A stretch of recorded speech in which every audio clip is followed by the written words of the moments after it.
Salutations, people! Welcome to Page 3 Killers, Murders That Went Unnoticed, a podcast where we dive into the murder cases that went unnoticed by our nation's newspapers.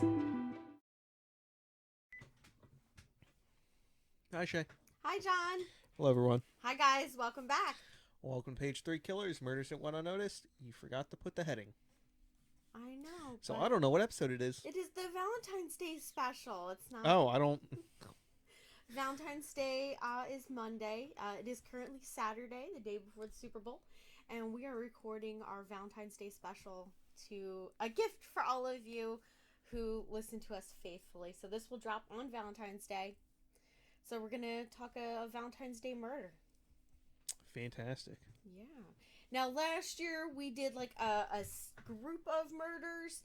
And it was just like a brief. We did like 5, and we just did a brief, like lovers who murdered their, significant other on Valentine's Day. This one here is a little different. This is just a murder that happened on Valentine's Day. Fantastic. And as for the news, it was Valentine's Day. Yeah. That's the news. So no news for you guys today. So we're going to roll right into our case. I got like my blue zombie, and John's got seltzer. It's not even like the cool seltzer. No, that is like the popular one up north. I was talking like hard seltzers. Oh. That's what the hip kids drink, the Gen Zs. Oh yeah, the White Claw. I can't stand that shit. It tastes disgusting. Ain't no laws if you got some claws. We got a cat freaking out there. Just running around. Alright, so we're going to roll into our case and get started. So we're going to be doing the murder of Lynette White.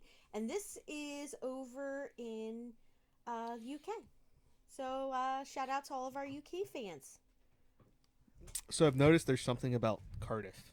And is Cardiff like the Camden of Wales? No, but the Doctor Who museum is there.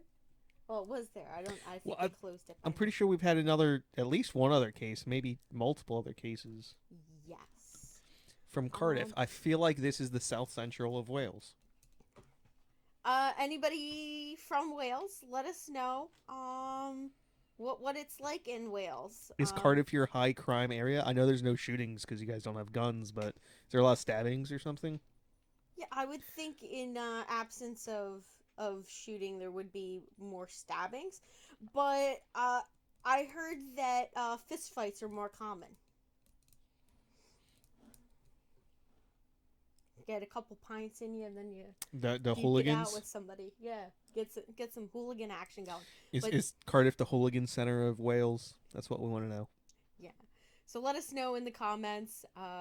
Any of our UK listeners, shout out to you guys. You guys know who you are.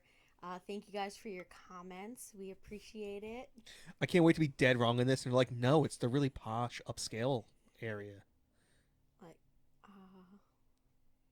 Yeah. I'm gonna look it up now. It's got a Wikipedia page. What are the crime statistics for Cardiff, Wales? They filmed Doctor Who there a bunch of times. It's like the spot for Doctor Who.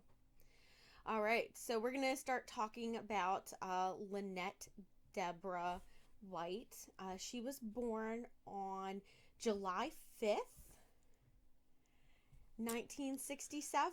That's my birthday. Yeah, you were born on July 7th. Or July 5th, sorry. Yeah, so you guys share a birth date. That's kind of cool. Now, Lynette had left high school without graduating. And she had been working as a prostitute since she was 14. Now, friends remember her as being pretty and popular. And she was interviewed once by Tim Rogers, who was an investigative journalist. He interviewed her as part of an investigation he was doing into child prostitution. Now, Rogers said that Lynette was probably the most visible prostitute working in Cardiff at the time. Now, she was known as being, like, on time. Like, so as soon as it hit lunch, She was out, and she was the last one to leave at night. Now, by 1988, she was working every day to pay for her boyfriend, Stephen Miller. She was working to pay for his cocaine addiction. And guess what this guy's nickname was? I don't know. His nickname was Pineapple. Like, I don't know. What was his real name again? Stephen Miller. Why would you? And Why his don't you call him nickname's Steve? Pineapple. Pineapple? No, nicknames. You use nicknames usually because they're shorter. Yeah. No. You're not going out of your way. Call someone Pineapple. Well, I mean, he's got a cocaine addiction, so I'm sure that has to do something with it. Maybe he liked pineapple. I don't know. Now, every day Stephen would drive her to Riverside in Cardiff. And in the evenings, he would meet up with her at the North Star Club to collect her earnings. So he kind of acted like not just her boyfriend, he was like her pimp. Now, they lived together in a flat on Dorset Street in Cardiff. And on February 14th, 1988, in Cardiff, Wales, she was murdered. So, Cardiff, Wales is the 27th safest city in all of England. Wow. So it just so happens to be the largest city in Wales. So it's kind of like New York, where a lot of stuff happens just because of how big it is. Okay, yeah. Like, well, every big city's got its like areas that you don't want to go in. I mean, Cardiff really isn't even that big of a city. Really? Like It's about the size of Pittsburgh. Wow. Is And Pittsburgh smaller than Philly? Significantly. Wow. It's actually smaller than Pittsburgh. That's kind of crazy because here in Philly, there's a couple areas that you don't go into because you know the area is bad. Kensington, Strawberry Mansion. What's the other one? What do you mean? There's just all over the place. Well, no, there's like 3 really bad ones in Philly that you usually don't want to go into. Well, I mean, you have Kensington. Depends on what time. It used to be, Fishtown was terrible. Yeah, it's up and coming. So, yeah. I mean, South Philly's got some bad places. West Philadelphia's used to be really bad. It's not that bad anymore. Yeah. Now, Lynette went missing on February 9th. And that was 5 days before she was actually murdered. For those 5 days, she made no contact with her friends or her boyfriend, Stephen Miller. Nobody knew where she was. Her whereabouts during this period have never been determined. So the police, the detectives, nobody could figure out where exactly she was for these 5 days prior to her being found dead. Now, she was due in court to be a witness for the prosecution in 2 upcoming trials. Snitch. And it was later speculated that she was deliberately murdered to avoid her testifying in court. Well, snitches get stitches. Now, the 2 trials that she was going to be a witness in, the first one was for an attempted murder. The second one was an allegation of attempting to procure the services of a 13-year-old girl for prostitution. What kind of people does Lady hang out with? Well, she hangs out with a lot of Johns. I mean, I guess, but I mean, she's working as a prostitute, so I'm assuming that there's a wide range of clientele, a wide range of people that she is spending her time with. Some of them good, some of them not so good. It's quite a range. But at one point, she witnessed something that fell into these two cases. Now, when Lynette disappeared, the police began actively searching for her. Now, a judge even issued a warrant for her arrest to ensure that she would be at the first trial, which was due to start on February 15th, the day after she was found dead. Now, earlier in February, another prostitute, Leanne Valdez, had loaned Lynette White a key to a flat on James Street. And that apartment was used for the purpose of meeting up with clients. And this is also the place where she ended up being found deceased. Now, after Lynette disappeared, Valdez was unable to get into her flat without her key, which she had given to Lynette. So she was like, well, how am I supposed to get in here? So on the evening of the 14th, she asks taxi driver Eddie Diamond, who he knew both women, and I guess it was somebody that they trusted to drive them, to meet people and stuff like that. So she asked him to drive her to her apartment. So he took her to the apartment, and she was able to get one of the upstairs tenants to drop a key down to her for the front door. So she was able to get in the front door using that key. But that left her still unable to get into her flat inside of that building. So Diamond and Valdez end up going to the police station to report because nobody's answering the door at the apartment, and it's locked. So they go to the police station to report the situation and their concerns. Yeah. I don't know if I'm a prostitute. I'm just being like, I rented out my flat to. Yeah, I'm sure that other prostitutes. Yeah, and I mean, if it's a local police station, I mean, they probably already know that they're prostitutes, just because they've probably been arrested before. So they might have a relationship with the police already. Now, they return to the James Street apartment with P.S. William Bisgood, P.C. Simon Johnson, and P.C. Anthony Pursuer. What does they mean? What is a P.C. and a P.S.? Police constable and police sergeant. Then why didn't you just say police sergeant and constable? Because that's how I typed it out. I'm sorry. Yeah, so they returned back there with these three officers.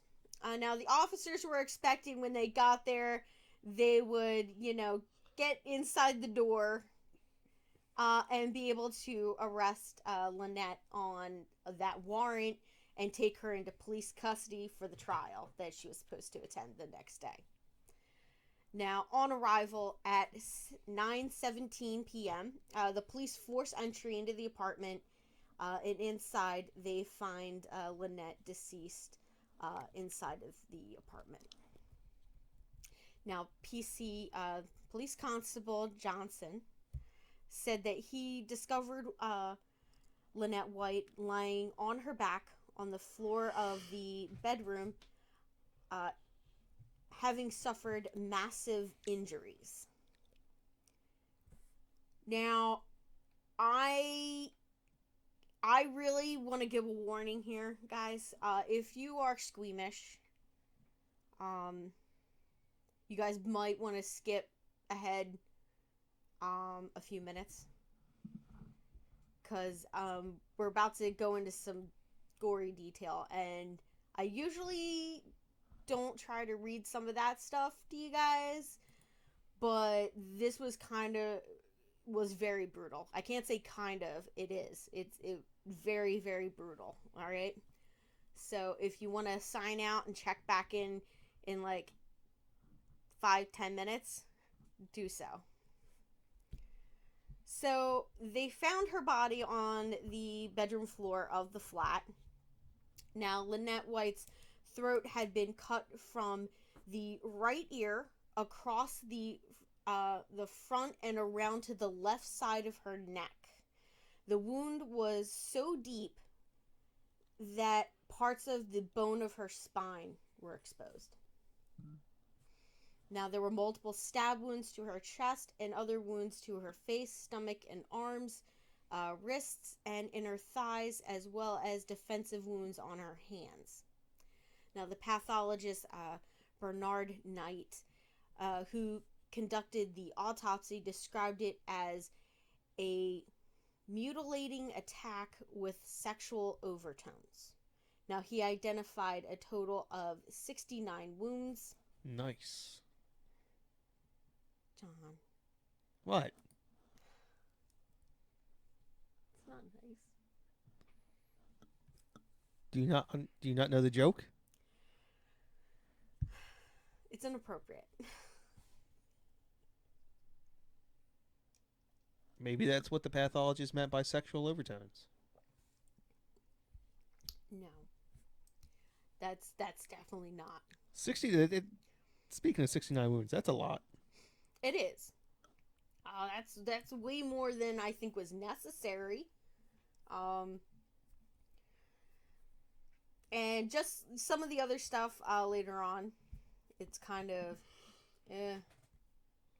Now, although she had been stabbed 7 times in the heart, he concluded that it was the throat injury that had likely killed her.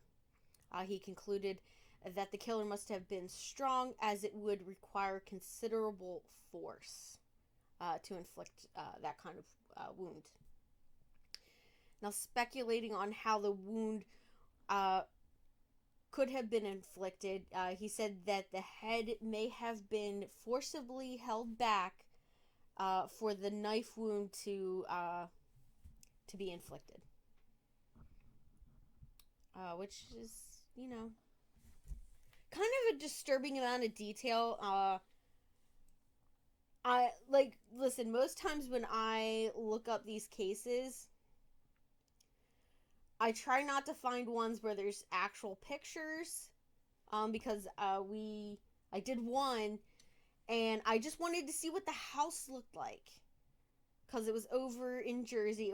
It not too far from here, and what pops up when I looked up the house? Crime scene photos, and that's not right. So I was actually surprised that they had this level of detail online.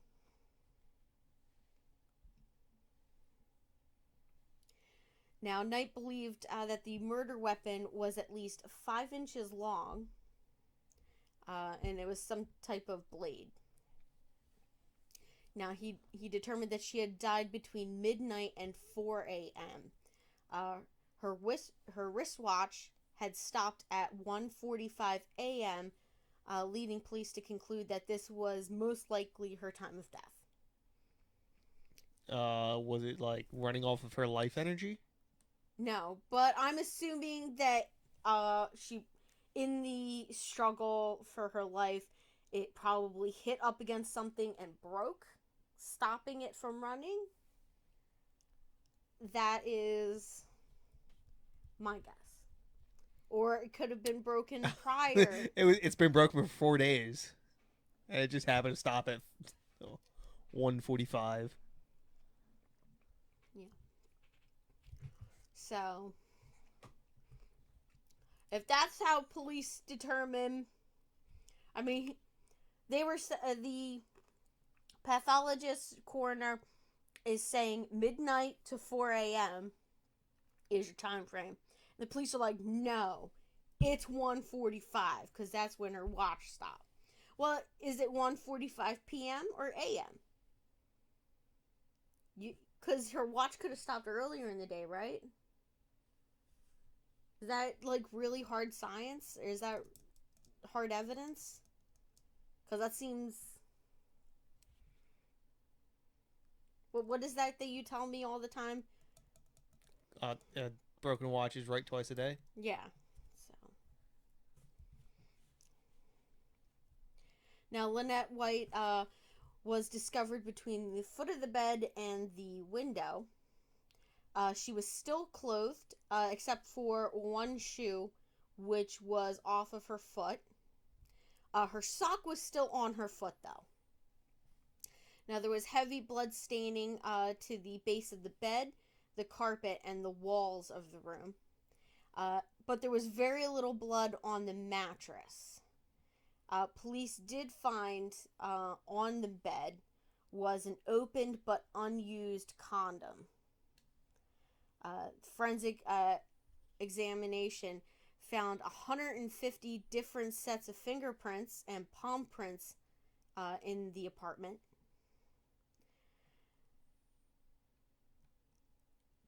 Oh my gosh, I did not look up the pronunciation of this. So, azoospermic? Sure. Azoospermic right. semen was present both in... I'm just going to say on the body and underwear, okay? Which pathologists determined had been deposited there within 6 hours of her death. Now, just so you guys know, this type of sperm does not... Oh, I figured it out. I know What? what it is. What? It means there's no sperm. It's just semen. Yeah. Yeah, it's the... So somebody had a vasectomy. Would be my guess. Yeah. Now, some of the blood found on White's clothing, including her exposed sock, was found to be from a male, and the blood type was AB.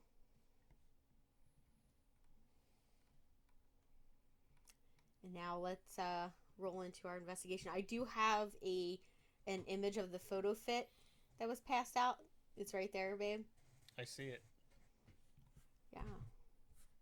Now, the subsequent murder inquiry was led by the Detective Chief Superintendent John Williams and the head of the South Wales Police Criminal Investigation Department.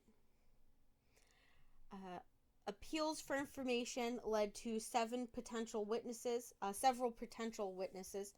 describing a white male seen outside of the James Street apartment. Now, he was approximately 5'8" to 5'10". In his mid-30s, he had dark hair and was a bit disheveled in appearance. And he had been seen in a distressed state in the vicinity of the apartment in the early hours of February 14th. Now, the unknown suspect appeared to have a cut on his hand and had blood on his clothing. Now, a sketch of the suspect was compiled on the 17th of March, 1988. DCS Williams appeared on BBC's television program Crime Watch UK. Williams said in an interview, and this is a quote that he gave, "This man almost certainly had the blood of the deceased on him." Now, on the 25th of February, the police detained an individual who bore striking resemblance to the sketch, but he was released the following day after providing an alibi that was corroborated by a third party. Now, the suspect seen outside the flat has never been positively identified. And I would like to mention that this guy appears to be white, okay? He's definitely very fair-skinned, with dark hair. Now, we're going to get into some of the problems with this case, and some of these problems kind of big, glaring, really, like marquee bad. Like, This guy, like the image of the person that was seen outside, he's white. Okay, just remember that, guys. You're saying they're racist? I'm not saying the cops are racist. I'm just saying that it appears that they were having a hard time finding this person, so they had to make a case fit. Like putting a square peg in a round hole. So what you're saying is it was a white male, 5'8" to 5'10", and they were arresting 4'11" overweight black women? No, not No? women, but yeah, they were arresting people That's... other than just white people. Listen, man, we feel like you fit the description. You're gonna have to come with us. Sorry. Oh, what? You have AB blood? You're it. You're our killer. And that, to me, is what this investigation felt like. Okay? So we're going to get into our first set of suspects here. Now, obviously, the first suspects would be, the person who she was supposed to be testifying against, right? So we have Francine Cordell, and she was who Lynette was supposed to be testifying against. And Cordell's mother, Peggy Ferrugia, they were considered suspects first. Now, the discovery of the blood on White's clothing allowed the police to eliminate both of them from the inquiry because it was the blood of a man and they're women. So they were immediately just taken off the list. And people don't kill people directly. They hire people. Yeah, exactly. And so I'm like, well, did you test all of the Francine's male relatives? Like, feels like there might have been something missed there. Now, our next suspect is Stephen Miller. Okay, you remember her boyfriend, Stephen Miller, was questioned at the beginning of the inquiry. Having been picked up by the police early on February 15th, after giving a statement detailing his whereabouts during the time period of her death, he was released without charge and ruled out of their investigation. Now, when Miller was first taken into police by questioning, he was wearing the clothes that he had been wearing probably since the 9th. Not really sure. He was pretty dirty and unwashed at the time, and apparently on the tape you could hear the police joking with him that they should sit in the opposite corner of the room due to how bad his clothes smelled. Now, it's worth noting that out of all of the dirt on his clothes, there was no traces of blood found on him. His car was also forensically examined with no result being found. Additionally, his blood type did not fit the blood type found at the scene. Now, another witness, David Orton, also gave a statement to the police detailing his movements with Stephen during the time of the murder, completely corroborating his alibi. Now we have an unnamed suspect. Now this guy, he looks pretty shady right off the bat, okay? So they titled this guy Mr. X. Sounds like a shady name. Yeah, well, it's not his real name because they won't... Yeah, because that's shady. Shady people don't give out their real name. Well, no, they don't release the name unless they have like evidence. So you don't have John Doe's? So yeah, so like the one that we just did, the February 9th killer? Yeah. So it's sort of like that. Like, they won't release his name because they don't want him to know that they know, kind of thing. That they're looking into him. So let's get into it first. Now, so everyone's being shady. Yeah. Usually just the police. And I feel like the police in this were... pretty shady. Now, on the 20th of April, 1988, DC Jeff Thomas put together a list of 12 people based on their previous criminal activity and their location to the crime scene. Now, one of the men whose identity was never released publicly, they only referred to him as Mr. X, was a convicted sex offender and pedophile. The man lived around 20 minutes driving distance from James Street and was known to use the prostitutes that frequented that area. He was also a frequent visitor to Cardiff. Now, Mr. X had a history of mental illness that had been classified as a psychopath by his doctor. Now, when interviewed by the police, he admitted that in the past he had been a client of Lynette's. Now, the account for his movements at that time was unable to be confirmed. And he had an AB blood type, which matched the crime scene. Throw him in jail. Yeah. So Mr. X was interviewed by Detective Constable Paul Fish, who believed that had he been pressured harder, he would have confessed to Lynette's murder. But it was decided, however, to use a soft approach with Mr. X by the police that were interviewing him. And they wanted to hold off on pressing him until they had DNA results from the crime scene. So I don't know if the cops know what psychopaths are, but they don't generally just admit to stuff. Yeah, I know. No matter how hard you press them. Yeah. I mean, this is a because they're psychopaths. This is a time period where cops were a little bit morally flexible.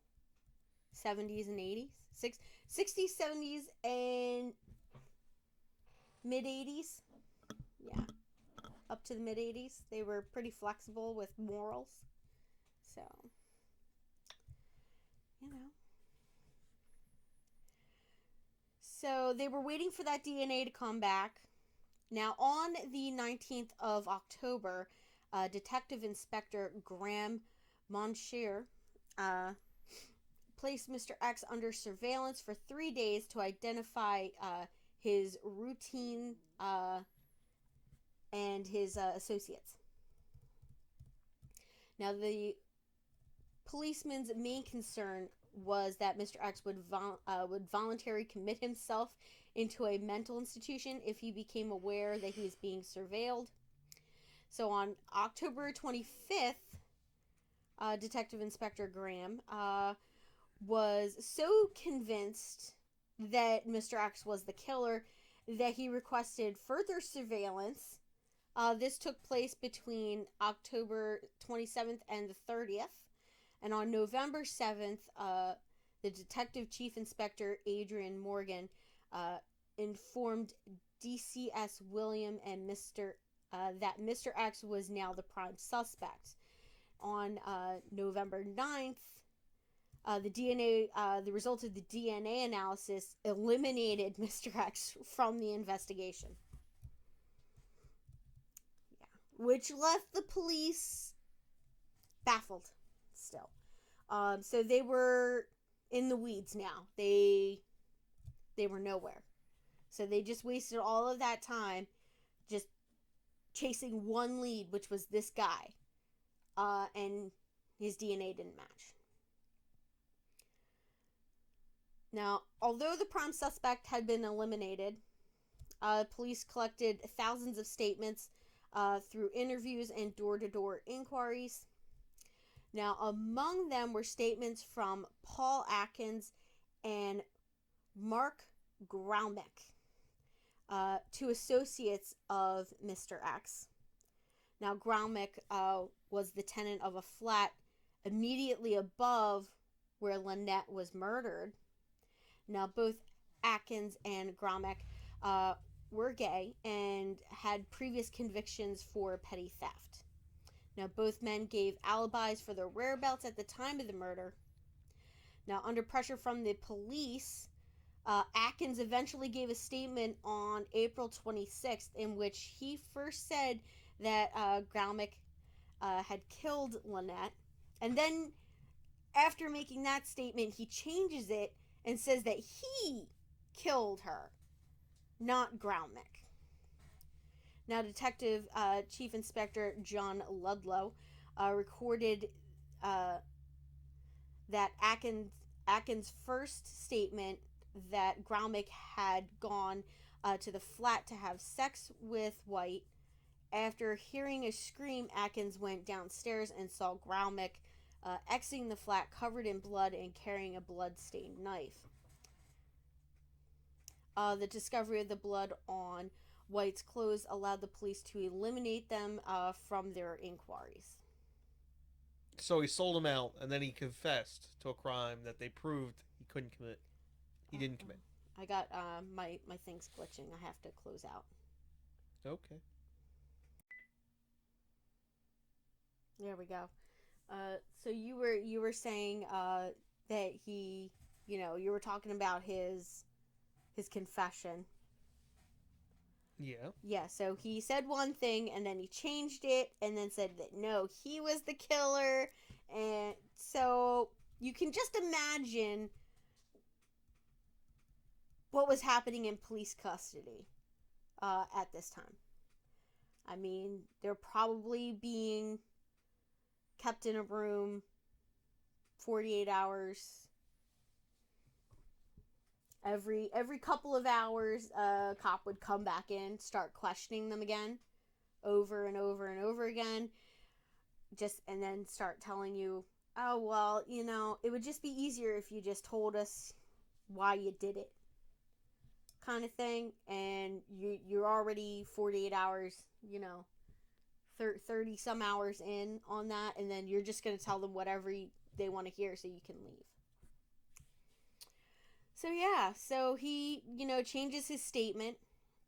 Now, Atkins later says that he met Lynette himself at the Custom House pub and went back to the flat to have sex with her. He then wrestled her to the floor, got on top of her, and then stabbed her. In his statement contained 4 completely different accounts in one document. So the entire confession was treated as not serious at that point by the prosecutor. They were like, yeah, I can't do anything with this. There's 4 different confessions here. Which one's real? So our next suspect was Leanne Valdez. Now, she was the friend that lended her the key to the apartment. Now, Leanne had been placed under pressure during her interview, specifically, it was because she's the one who initially raised the alarm with the police. Now, she too was vulnerable to police pressure because she was a single parent, a lesbian, a drug addict, and a prostitute, which were, the last couple were crimes. So yeah, the police visited her daily, leading her to begin asking to, she was asked to leave the flat that she was currently living in with her friend Angela Salah, who was also a prostitute.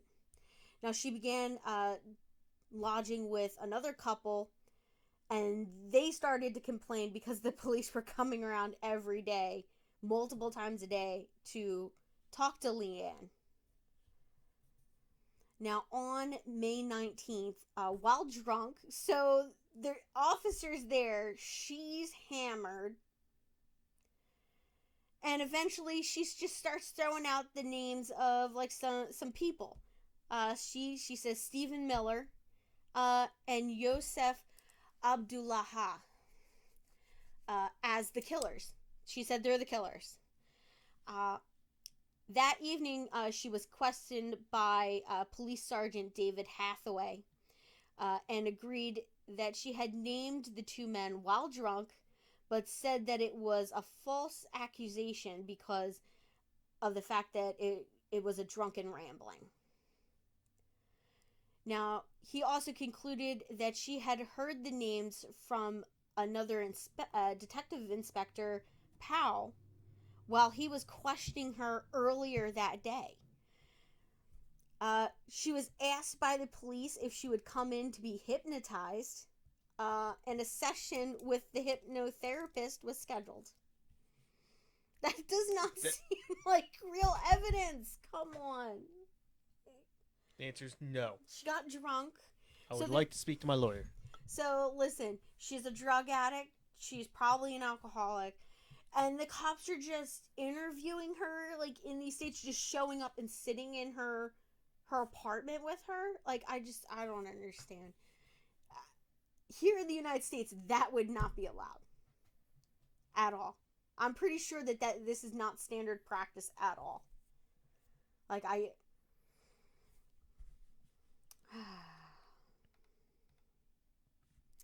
now we're gonna move on to our next. So, I told you guys she brought up the name Yosef Abdullaha.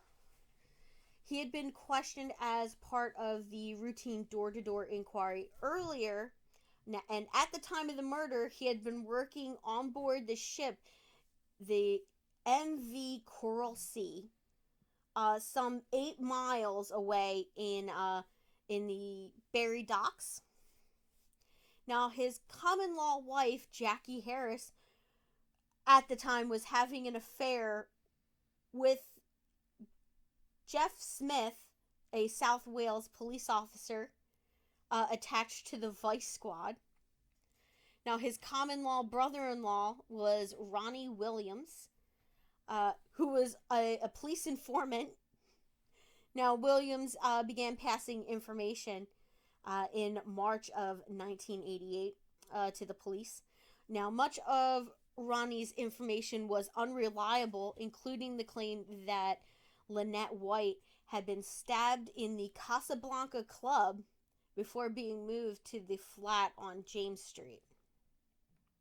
Now, initially, he claimed that Yosef was the identity of the killer and was concealing this information, but later he began to implicate him more directly with the murder. Now, he claimed that Yosef had been able to leave work on the Coral Sea the night of the murder without his colleagues being aware that he had left. Now, it was well known by their associates and the police that Yosef and Williams detested each other. So, I don't know how far those statements actually go. And on May 19th of 1988, Detective Inspector Richard Powell took a formal statement from Yosef Abdullaha, in which he gave details of his work on the Coral Sea to, give more information to the police. So our next person is Violet Elizabeth Pirian. She was a secretary at the Cardiff Yacht Club, who knew many of the police officers through working behind the club's bar. So I guess some of them went in there into the yacht club. I guess all the cops have yachts in Cardiff. That's where they well paid. Now, on November 10th, the day after Mr. X was cleared of any involvement, Violet gave a statement to the police that she had been driving home from the club and had passed by the James Street flat at around 1:30 a.m. the night of the murder. She claimed that she saw 4 excited black males outside of the building, arguing and gesturing. She recognized 2 of them as John Akhti and Rashid Omar. Now, John had earlier responded to the door-to-door inquiry and told the police that on the night of the murder, he had gone to the Casablanca Club at around midnight and then left there around 3:30 a.m. Now, John was the cousin of Leanne Valdez's boyfriend, Ronnie Akhti. So Violet's statement was the breakthrough that the police thought, oh, this is the breakthrough that we needed.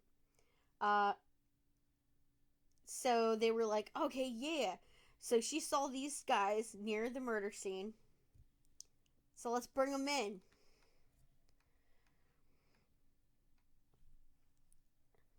So now we're going to move into the next thing. So they talk to her.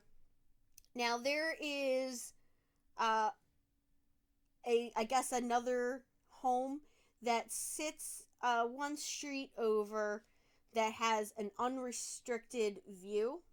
So like an open view of the James Street apartment. And that is where Angela Salah lived in her flat at the St. Clair Court. Now, Angela had an IQ of 55, which here in the United States, I believe with an IQ of 55, you are not considered to be a good source of information. So I'm just going to throw that out there. It is a major sign of some mild mental issues of,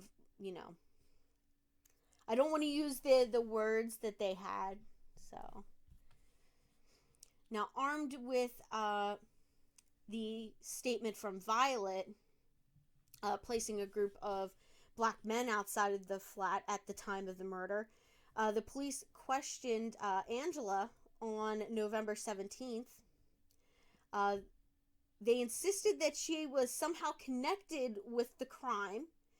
Now, in the first of 2 statements that she makes, Angela claimed that Miller visited her at about 1 a.m. on February 14th, looking for Lynette. 2.5 hours later, she made another statement that she saw Miller, John, and Rodney, Yosef, and then 2 other guys named Tony Paris and Tony Brace, who was the doorman at the North Star Club outside of down like James Street. She also claimed that she had heard screams from the flat and seen Rodney talking up to someone in the window of Graumick's flat before being let into the building. Now, in 2021, as part of a 3-part BBC documentary, Killing in Tiger Bay, they reconstructed this whole scenario of somebody screaming inside of the James Street apartment that Lynette was found in, and recorded it with ultra sensitive recording equipment from her apartment. And even with no background noise, the screams were barely audible. And that's for the very sensitive sound equipment to pick up. It was not audible with human ears. So the same day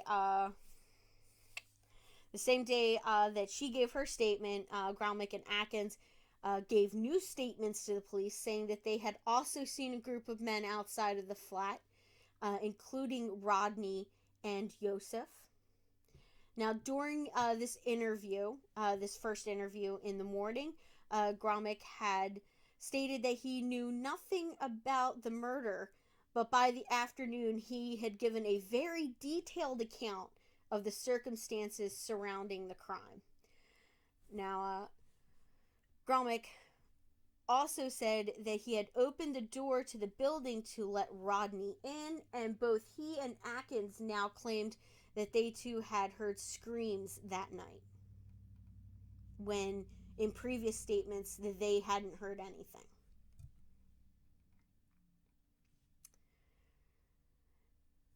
So Angela Salah gave a new statement to the police on December 6th. So you guys should be catching this now, that these statements are changing day to day. It's like whatever evidence the police have, they get from one interview, they go back to somebody else and start re-interviewing them with that information. And just building more fake information on top of fake information. Now, in this account that she gives on December 6th, she said she was present at the St. Clair court when Leanne Valdez on hearing the screams, the two of them went to the James Street apartment.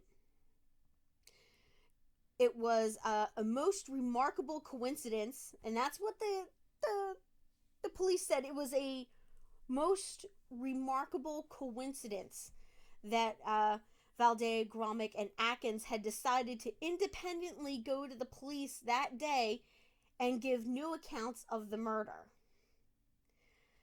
Now, Valdez said that on hearing the screams that she had gone to the flat and found White's dead body inside.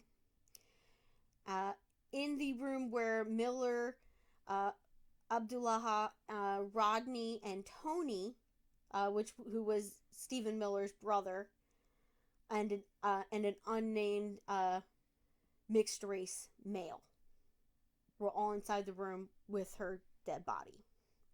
Now, Gromick and Atkins gave statements which corroborated this new version of events, and Salah and Valdez were taken into protective custody.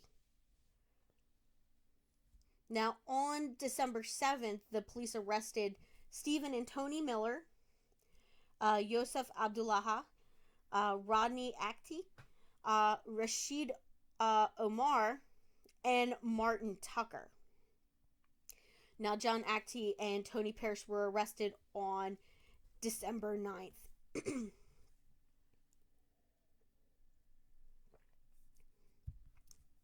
And just a reminder, guys, no forensic evidence was found linking any of these men to the crime scene. None. Now, the police were notified on December 10th that Angela Salah, her blood type was AB, the same as the blood found on Lynette's sock and pants. So they re-interviewed her the following day, insisting that it was her blood that they found on Lynette. So Angela gave a new version of events, and this time she said that her and Leanne Valdez had been present when Lynette had been murdered, and that they had taken part in killing her. She names Stephen and Tony Miller, Rodney, John Akhti, Tony Parrish, Yosef Abdullah as the other killers, and said that Leanne Valdez had been the one to cut Lynette's throat. Now, Leanne had given a new statement the same day, naming Stephen Miller, Rodney, and John Akhti, Yosef Abdullah, Mr. Parrish, as the killers, and saying that she and Angela had both been forced to cut one of White's wrists to ensure the complicity in silence. You want to know what this reminds me of? What? The Murder in the Orient. Oh, on the Orient Express. Yeah. Do you think like one of the investigators was reading that while he was investigating? No. That's silly. Yeah. But I'm just like, I can't understand how these confessions keep changing. How can they make heads or tails of any of it? Like, at this point, they have to know that it's because they're influencing these discussions with them, their interviews. All right, so over a period of 4 days, Stephen Miller was interviewed on 19 occasions, totaling a number of 13 hours. He was denied access to a solicitor, and that was for the first 2 interviews. So he wasn't even allowed to have a lawyer. Now, it's worth noting that he had a mental age of 11. So this is a grown man who has the mind of a child. All right. So he confessed to killing her after making 307 denials on tape. 307 denials.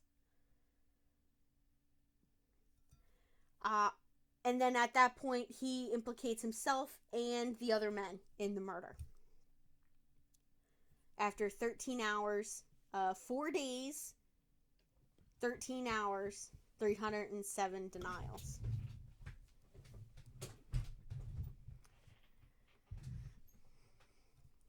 So now we're going to move into the trial because the cops think they're done. They're like, yep, this is a solid case. We're going to, this is going to get us conviction. We're done. So the murder trial started at Swansea Court, Crown Court, on October 5th of 1989. However, the proceedings were interrupted 82 days in on February 26th by the sudden death of their judge, Justice McNeil, from a heart attack. So the subsequent retrial, also held at the Swansea Crown Court, started on May 14th of 1990 before the new Justice Leonard. It was at that time the longest murder trial in British legal history and lasted 197 days. Now, on the 22nd of November, 1990, 3 of the 5 accused were found guilty of White's murder, and Tony Paris, Yosef Abdullaha, and Stephen Miller, who were known as the Cardiff Three, were each sentenced to life imprisonment for murder. Now, the cousins Rodney and John Actie were acquitted of the murder, both though had spent 2 years in prison in custody while waiting for a trial. Now, 17 years later, on September of 2007, Rodney was found dead in his backyard. Police said that there was no suspicious circumstances surrounding his death. Now, evidence concerning the unreliability of the taped police confessions of Stephen Miller was given to Icelandic British academic, forensic pathologist, and former detective. Get this one. Gisli Johnson. Gisli. I got that. It's right.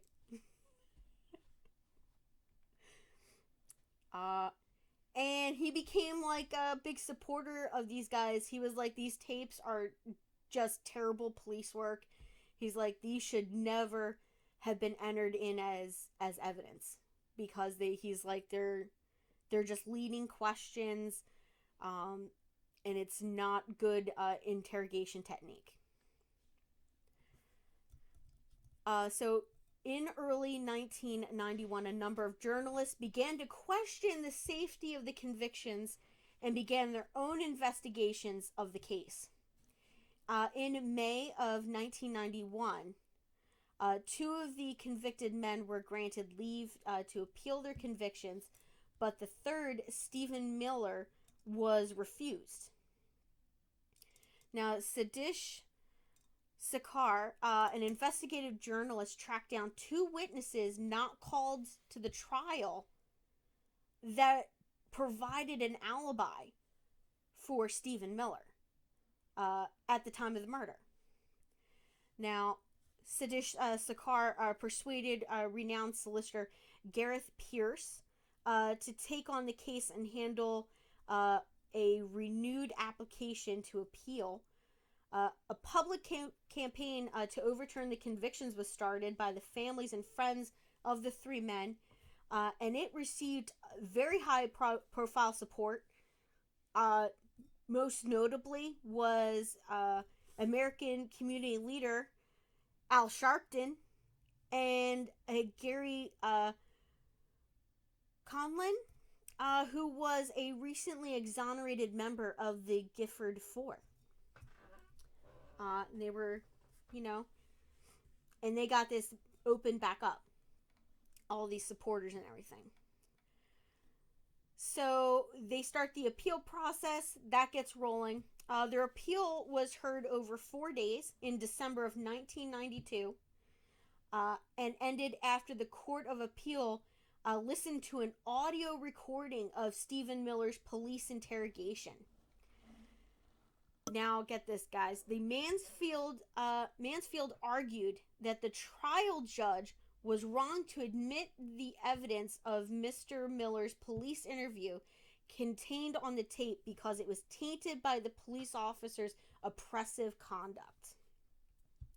Now, the interviews, he said, were not a search for the truth, but a police attempt to achieve a confession by any means short of violence.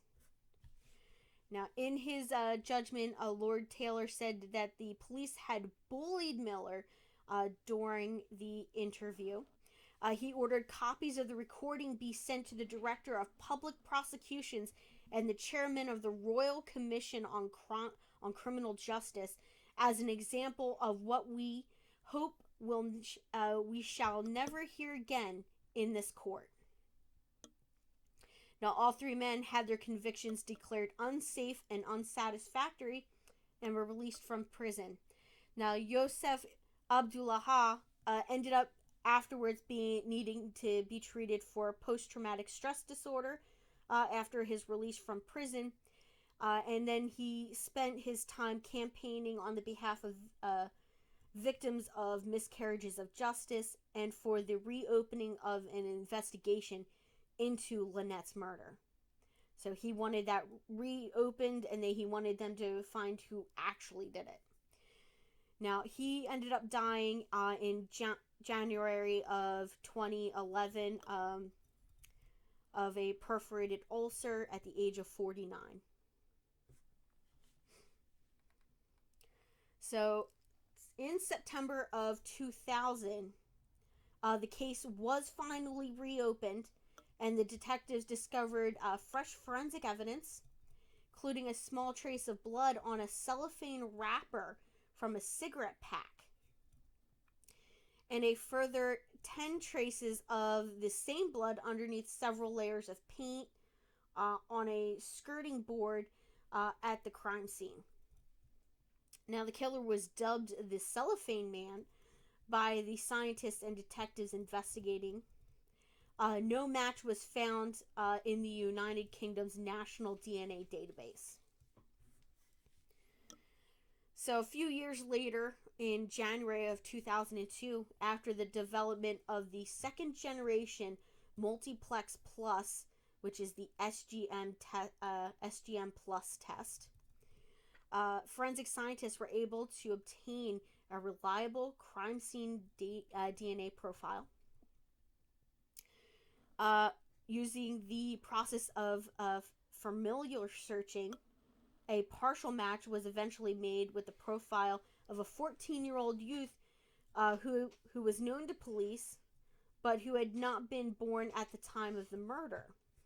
This led them to an arrest on the 28th of February of 2003 of Jeffrey Gaffour, who was the youth's uncle.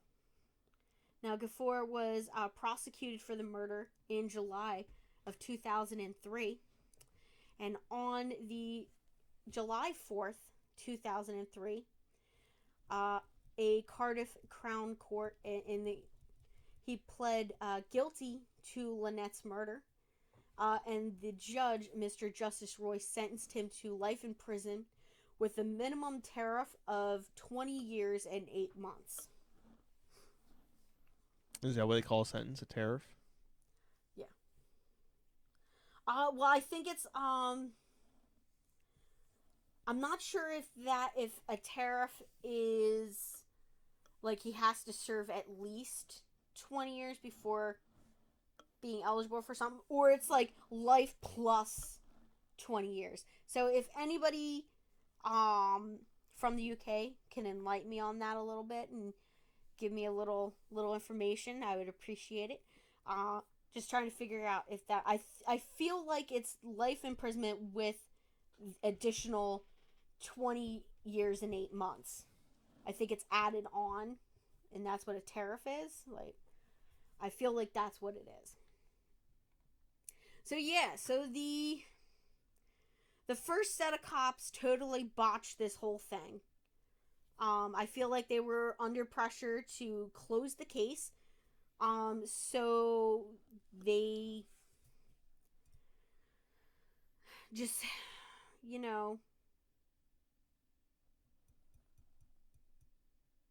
beat up on a bunch of people verbally, bullied them into making confessions and changing confessions and, to fit their case instead of looking for real evidence. Put a bunch of people in jail that didn't need to be in jail.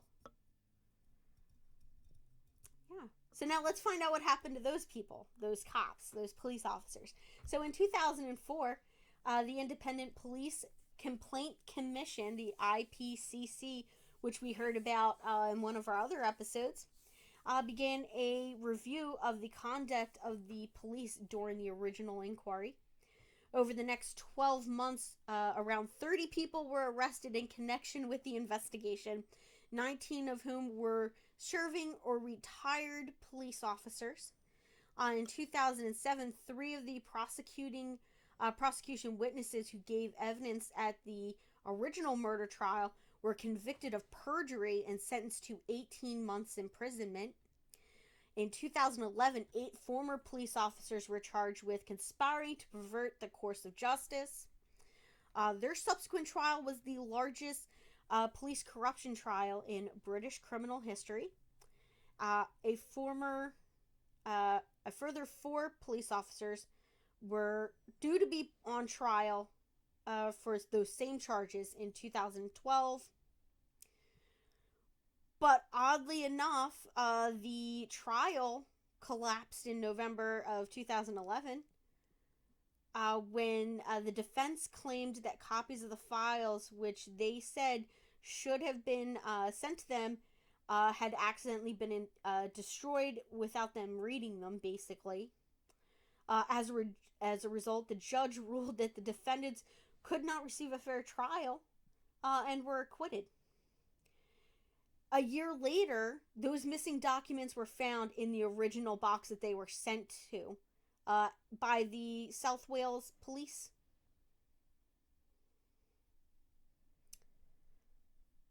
Yeah. Okay. Terrible filing system, I guess. So they did receive the documents. They just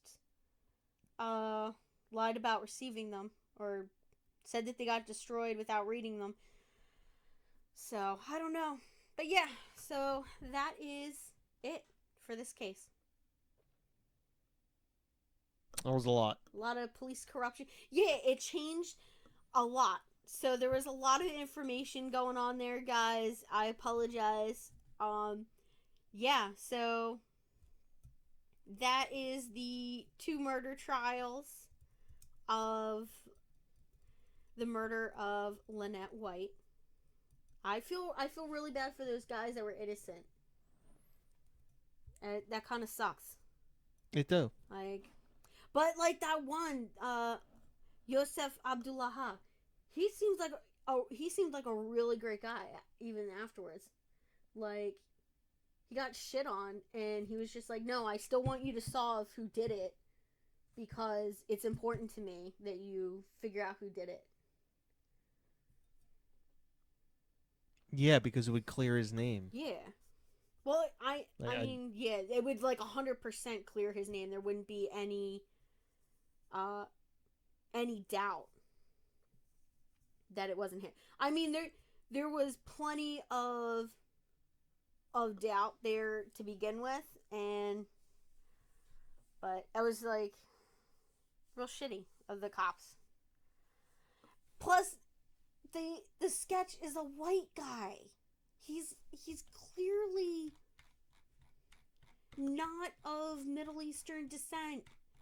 Like, this guy looks like he's Wonder Bread. Like, he should be headlining like a like an emo band.